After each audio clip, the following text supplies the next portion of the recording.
दोस्तों, जिसकी जैसी सोच वह वैसी ही कहानी रखता है। कोई परिंदों के लिए बंदूक तो कोई परिंदों के लिए पानी रखता है। नमस्कार दोस्तों, धनी सेठ और एक गरीब आदमी की कहानी। दोस्तों, यह कहानी जानवर को भी इंसान बना सकती है। पत्थर की तरह मजबूत दिल रखने वाले की आंखों में भी आंसू आ जाएंगे। जिस गरीब आदमी को सेठ ने अपने महल के सामने एक रात्रि के लिए आश्रय नहीं दिया, उस गरीब आदमी ने सेठ के साथ कौन सा व्यवहार किया, इस कहानी से समझते हैं दोस्तों। यह कहानी बड़ी ही शिक्षाप्रद, महत्वपूर्ण और ज्ञानवर्धक है। मेरा आपसे निवेदन है कि कहानी के अंत तक हमारे साथ में बने रहना। चलिए कहानी शुरू करते हैं। सेठ का जीवन ऐश्वर्य और सुविधा से भरा हुआ था। उसके पास हर सुख सुविधा मौजूद थी, महल, नौकर चाकर और न जाने क्या क्या। उसके व्यापार ने पूरे नगर में एक बड़ी पहचान बनाई थी और उसकी समृद्धि का कोई जवाब नहीं था। यदि सेठ को एक महल से दूसरे महल तक जाना होता तो वह घोड़े पर चढ़ करके जाता था। सेठ का व्यापार पूरे नगर में फैला हुआ था और इसी कारण से उसे बहुत बार यात्राओं पर निकलना पड़ता था। परंतु सेठ इस व्यापारिक यात्राओं पर अकेला ही जाता था। किसी भी नौकर और अपने साथ किसी अन्य आदमी को लेकर के वह सेठ नहीं जाता था। इन यात्राओं के दौरान उसे कई बार घने जंगलों में होकर के निकलना पड़ता था और कई सराय में उसे रुकना पड़ता था। सेठ को अपने किसी भी नौकर पर विश्वास नहीं था, इसीलिए हमेशा वह सेठ अकेला ही यात्रा करने के लिए निकलता था। इसी तरह सेठ के दिन बीत रहे थे। एक बार की बात है, रात के समय वह सेठ अपने महल से सामने एक दिन टहल रहा था कि उसके सामने से एक बूढ़ा व्यक्ति आता हुआ दिखाई दिया। उस बूढ़े व्यक्ति के कपड़े बहुत ही फटे पुराने थे। सिर पर वह गठरी को लादे हुए थे। जैसे ही उसने सेठ को देखा, उस बूढ़े आदमी ने जो गठरी उसके सर पर रखी हुई थी उसे उठा करके नीचे रख दिया और सेठ को प्रणाम करते हुए कहने लगा, श्रीमान जी, मैं बहुत दूर से आया हूं और मैं बहुत थक गया हूं। यदि आप आज्ञा दें तो यहां रात काट लूं। उस बूढ़े व्यक्ति की बात को सुनकर के सेठ ने कहा, यह मेरा महल है, कोई धर्मशाला नहीं है। बूढ़ा व्यक्ति कहने लगा कि मैं केवल आपकी घड़साल के बाहर ही पड़ा रहूंगा और सुबह होते ही यहां से मैं चला जाऊंगा। सेठ ने कहा, परंतु यहां तुम्हारी देखभाल कौन करेगा? उस बूढ़े व्यक्ति ने कहा कि मुझे किसी भी चीज की कोई आवश्यकता नहीं है, इसलिए देखभाल की कोई जरूरत नहीं है। सेठ ने कहा कि हमें क्या मालूम है कि तुम कौन हो। एक आदमी हमें रात भर के लिए तुम्हारी रखवाली के लिए यहां पर लगाना पड़ेगा। उस बूढ़े व्यक्ति ने कहा कि क्यों महाराज, ऐसा क्यों करना पड़ेगा? आपको सेठ ने कहा कि वह इसीलिए करना पड़ेगा कि रात को तुम कोई वस्तु उठा करके यहां से निकल ना जाओ। इस पर राम राम कहते हुए उस बूढ़े व्यक्ति ने अपने कानों को हाथ लगाया और सेठ को नमस्कार करते हुए अपने सिर पर उस गठरी को फिर से लाद लिया और वहां से चलने लगा। रात अंधेरी थी, आकाश में घने बादल छाए हुए थे। कभी कभी कुछ बूंदें भी होने लगती थीं। आंधी आने का डर था। वह बूढ़ा व्यक्ति बुरी तरह से थक चुका था। उसके हाथ पैर काम नहीं कर रहे थे। उसका चलना फिरना कठिन था, परंतु सेठ के इन कट शब्दों ने उसे ऐसा घायल कर दिया था कि उसे अब उस नगर के किसी भी शहरी के पास जाकर के विश्राम करने का विचार छोड़ दिया था। जोरों की बरसात होने लगी। जिस तरह रात का अंधकार बढ़ता जा रहा था, उसी तरह से बूढ़ा आदमी भी अपने सर पर गठरी को लादे हुए आगे चला जा रहा था। समय बीतता गया। कुछ दिनों के बाद वह सेठ अपने मित्रों और अन्य सेवकों के साथ एक दिन शिकार खेलने के लिए जंगल में निकल पड़ा। शिकार खेलते समय उसे अपना घोड़ा एक हिरण के पीछे उसने लगा दिया। बहुत ही प्रयत्न करने के बाद वह उसके हाथ ना लगा और इसी दौड़ में वह सेठ अपने साथियों से आगे निकल चुका था। जंगल घना था और घने जंगल में घुस जाने के कारण वह सेठ अपने नगर का मार्ग भूल चुका था। लगभग कई घंटों वह जंगल में भटकता रहा। इतने में ही रात हो गई। बारिश चालू हो गई, आंधी चलने लगी और बादल छा गया। कोई भी ऐसा व्यक्ति नहीं था जो सेठ की किसी भी प्रकार से कोई सहायता कर सकता था। बेचारा थक करके चूर चूर हो गया। जब उसे कोई रास्ता नजर नहीं आया तो वह एक वृक्ष के नीचे बैठ गया। आंधी इतनी जोरों से बढ़ने लगी कि जंगल के जो वृक्ष थे वह सब टूट टूट करके गिरने लगे। आंधी के कारण अंधेरा बढ़ने लगा। हाथ को हाथ नहीं दिखाई दे रहा था।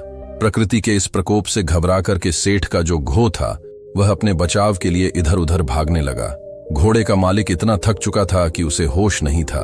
थोड़ी देर के बाद आंधी जब कुछ कम पड़ थोड़ी थोड़ी बरसात होने से चारों ओर जो फैली हुई धुल थी वह बैठ चुकी थी। आकाश को साफ हो गया था। तब सेठ ने देखा कि उसका घोड़ा उससे वहां से जुदा हो चुका है। उस सेठ ने उस घोड़े को 000 देकर के खरीदा था और उस घोड़े से बहुत ही प्यार करता था। उसे पालने में उसने किसी तरह की कोई कसर नहीं छोड़ी थी। अब तो सेठ को घर पहुंचने की कोई भी उम्मीद नहीं थी। कहते कि सवेरा होने के आसपास रात का अंधकार बहुत बढ़ जाता है और इसी तरह आशा और सूर्य की किरणों के पहुंचने से पहले निराशा और दुख का अंधेरा भी बहुत अधिक हो जाता है। बहुत अधिक दुखी और निराश हो जाने पर उस सेठ को दूर से एक व्यक्ति आता हुआ दिखाई दिया। पहले तो उस व्यक्ति को देख करके वह सेठ सहम गया। कहीं यह कोई व्यक्ति चोर या डाकू ना हो जो उसे आकर के उसे लूट ले। परंतु जब उस व्यक्ति ने सेठ के पास आकर के नमस्कार करते हुए अपने होठों की मुस्कान से सेठ के हृदय को निर्मल कर दिया, सेठ को बड़ी उम्मीद दिखाई दी। उसे आशा का प्रकाश दिखाई देने लगा। हंसते हुए उस व्यक्ति ने सेठ से कहा, आप इतने क्यों घबराते हैं? साथियों के बिछड़ने से, राह भटकने से और किसी की सहायता ना मिलने से। कहते हुए सेठ ने अपनी सारी जो कहानी थी उस व्यक्ति को सुना दी। उस व्यक्ति ने जब सेठ की कहानी सुनी तो उसको सेठ पर दया आ गई और वह सेठ को लेकर के अपनी झोपड़ी में चला गया। वहां जाकर उसने बताया कि वह अपने पिता के साथ रहता है। जो भी रूखा सूखा भोजन हम लोग खाते हैं आप भी खा लेना और यहीं पर रुक करके विश्राम कर लेना। सेठ ने कहा कि परंतु मेरे घोड़े का क्या होगा? उस व्यक्ति ने कहा, सुबह होने से पहले मैं आपके घोड़े को किसी भी तरह से ढूंढ लूंगा। सेठ ने कहा कि वह कैसे ढूंढ? तुम बड़ा घना जंगल है, इतनी अंधेरी रात है, तुम कैसे ढूंढ सकोगे? उस व्यक्ति ने कहा कि मैं इस जंगल के कोने कोने से परिचित हूं। सेठ ने कहा, तो क्या तुम मेरे साथियों को भी ढूंढ सकोगे? उस व्यक्ति ने कहा, यदि वे इस जंगल में हुए तो मैं अवश्य ही उन्हें ढूंढ निकालूं। इस उत्तर को सुनकर के उस अमीर सेठ को बड़ा ही संतोष हुआ। उसके मन में बड़ी उम्मीद जगी और इस तरह से वह सेठ पूरी तरह से निश्चिंत हो चुका था। वह अब भी सोया नहीं था कि उस व्यक्ति ने सेठ के सामने एक दूध का कटोरा ला करके रख दिया। सेठ ने कहा कि यह क्या है महाशय? उस व्यक्ति ने कहा कि सेठ जी, यह हमारी बकरी का दूध है। सेठ ने कहा कि तुम्हारे पास कितनी बकरियां हैं? उस व्यक्ति ने कहा कि मेरे पास तो सिर्फ एक बकरी है। सेठ ने कहा, क्या एक बकरी इतना दूध दे सकती है या एक शेर से अधिक नहीं होगा? तुम भी पियो। उस व्यक्ति ने कहा कि नहीं, पिताजी ने कहा है कि आज का जो भी दूध है वह केवल अतिथि सेवा में लगाया जा सकता है।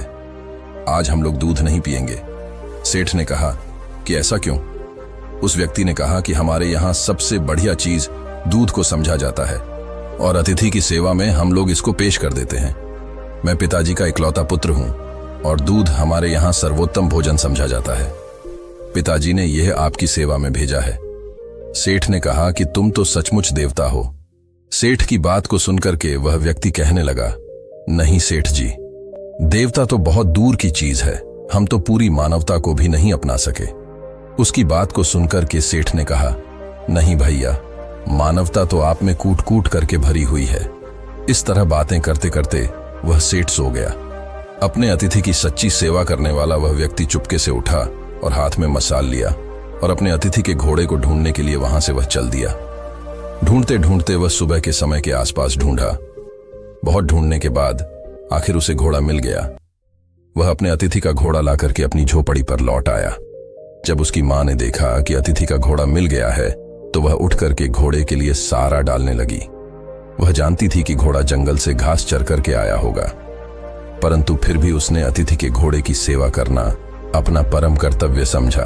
घोड़े को यदि सारा ना मिलता तो शायद अतिथि सेवा अधूरी समझी जाती। सुबह के समय जब वह अमीर सेठ सो करके जगा तो उसने देखा कि उसका जो घोड़ा है वह सारा खा रहा था और अतिथि सेवक वह व्यक्ति उसके सामने हाथ जोड़े हुए कह रहा था, आज ईश्वर ने हमारी लाज रख ली। उसको सुनकर के सेठ ने पूछा कि कैसे? उस व्यक्ति ने कहा, सेठ जी, आपका घोड़ा सकुशल मिल गया। यदि वह सामने की ओर निकल जाता तो शायद बाघ उसे अपना शिकार बना लेता। इतना सुनकर कि उस सेठ ने उस व्यक्ति को बहुत सा धन्यवाद दिया। इस समय उसे व्यक्ति की वृद्ध माता ने अतिथि के लिए दूध का कटोरा भर करके भेज दिया। दूध पी लेने के बाद सेठ घर लौटने की इच्छा प्रकट करते हुए कहा, मैं तुम्हारे पिताजी से मिलना चाहता हूं। वह नवयुवक अपने पिता को बुलाने के लिए गया। उसके पिता बिस्तर पर लेटे हुए आराम कर रहे थे। उस युवक ने पहुंच करके कहा कि पिताजी जो अतिथि महाशय हैं वह आपको याद कर रहे हैं। उस पिताजी ने पूछा कि किस लिए। पुत्र ने कहा कि वे जानना चाहते हैं। पिता ने कहा, उनसे कहो कि कुछ दिन और ठहरे। पुत्र ने कहा कि मैंने कहा था, परंतु वह नहीं मानते। पिता ने कहा, अच्छा तो उन्हें उनके घर तक छोड़ करके आओ। पुत्र ने कहा, जाने से पहले वह आपके दर्शन करना चाहते हैं। पिता ने कहा, बेटा अच्छा तो यही होगा कि मैं उनसे ना मिलूं।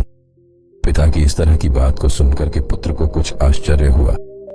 उसने अपने पिता के सामने मुख से भी कोई शब्द नहीं कहा था। आज वह पिता को इस प्रकार देखने लगा मानो उसकी आंखों में शब्द कोई लिखा हो।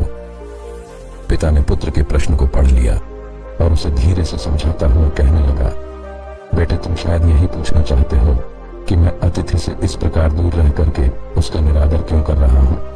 असल में मेरी इस बात में भी अतिथि का सत्कार का भाव ही भरा हुआ है। पुत्र ने पिता की बात को सुन के कहा, मैं इस अनादर में आदर की भावना को समझ नहीं सका। पिता ने कहा, समझाओ भी कैसे? ऐसी कौन सी कठिन बात है जो मुझे ना समझ सके? पिता ने कहा, यह एक व्यर्थ घटना है जिसके बारे में बताना नहीं चाहता। पुत्र ने कहा कि अच्छा तो अतिथि महोदय से आपके बारे में क्या कहूं? पिता ने कहा कि यही कि पिताजी बूढ़े हैं और रोगी भी हैं। वह बिस्तर से उठकर कि चलने फिरने में असमर्थ, इसीलिए उनका बाहर आना कठिन है। पुत्र ने अपने पिता का जो संदेश था वह जाकर के उस सेठ को सुना दिया। इस बात को सुनकर के सेठ कहने लगा, इस पवित्र स्थान पर आकर के मैं ऐसे महात्मा को देखे बिना यहां से कैसे वापस चला जाऊं जिसके घर में भूले भटके को मार्ग दिखाया जाता है, जहां अतिथि की सेवा की जाती है, जी जान लगा करके की जाती है, जहां अजनबी अतिथि के घोड़े को ढूंढने के लिए घर वाले अपनी जान की बाजी लगा देते हैं, और जहां जो घर की गृहिणी है वह अपना खान पान उठा करके अतिथि के घोड़े की पेट भरने के लिए तैयार करती है। तुम्हारे पिता को देखकर ही मेरा जीवन सफल हो सकता है। सेठ का संदेश पुत्र ने पिता तक पहुंचा दिया। अब बूढ़ा क्या करता, उसे सेठ के सामने आना ही पड़ा। सेठ ने देखते ही पहचान लिया कि यह तो वही बूढ़ा है जो कुछ दिन पहले उनके महल के सामने सर पर गठरी उठाए हुए आया था। एक रात के लिए उसने आश्रय मांगा था और सेठ ने उसे चोर तक कह दिया था। कितनी दानव थी उसके दुर्व्यवहार में इस वृद्ध के पुत्र ने अपनी मानवता का परिचय देकर कि उस सेठ के हृदय को बिल्कुल बदल दिया था।